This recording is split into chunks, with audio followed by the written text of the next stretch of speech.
All right, guys, so diversity and the ability to multitask are two characteristics that every Pompano Park employee has to have. And a perfect example of these is Steve Carpenito here. What's up, man? How are you, Gigi? I'm doing great. Now, it's very exciting for me to be able to interview Steve because we've actually shared a lot of time together in the winner's circle. Now, you've got over 20 years experience in the world of handicapping. You've been a judge, you've done marketing, you've done programming, you've done all kinds of stuff. I want you to tell everybody watching from home and joining us here trackside, what exactly are your duties at Pompano Park? Well, my duties at Pompano Park, I'm the assistant race secretary here at Pompano Park. So I help the race secretary, Greg DeFrank, put the races together. And I'm also the racing analyst here. I do some handicapping in the winner's circle. That also encompasses making the morning line, which I do on a daily basis. And speaking of the morning line, how exactly is the morning line different from handicapping a race to win? Well, Gigi, when I'm handicapping a race to win, I'm actually handicapping the horses and thinking who is going to win the race. Well, when I make a morning line, I'm more handicapping the betting public.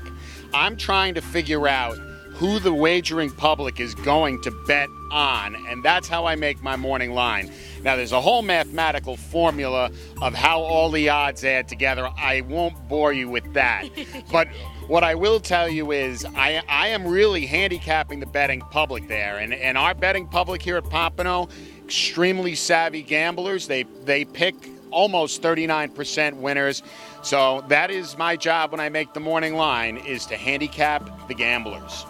And now, aside from being a great addition to our winner's circle this meet with your expert handicapping skills, you also have a column on the USTA website called Carpenito DM. I want you to talk to me all about that. How'd you get in there, and tell me what it's all about?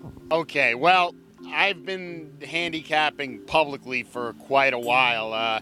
Started out at Sports Eye 20 years ago, and they asked me at the USTA to make up this column, a weekly column, trying to help the fans not only pick winners, but help the fans understand why I like horses. And I've been doing it for a year now, and it's worked out well. Obviously, my biggest success, I picked an $8,000 pick 4 last year at the Meadowlands, so I've kind of been living off that. But it's fun, and I enjoy it. Now, like I mentioned earlier, you've got 20 years of, over 20 years of experience in the world of harness racing, and you've done a little bit of everything. Is there one role that you can choose to be your favorite of everything you've done?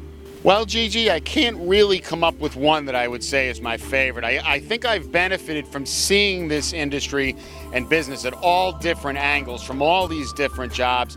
And quite frankly, I just feel lucky enough to have made my living for the last 20 plus years and in a business that I love. And that's exactly what makes working with you, Steve, so much fun here at Pompano Park. You enjoy everything that you do. Thank you so much for spending a couple minutes with us, getting everyone to understand what goes on behind the scenes right here at our track. Reporting for the Isle Casino Racing, Pompano Park, this is GiGi Diaz.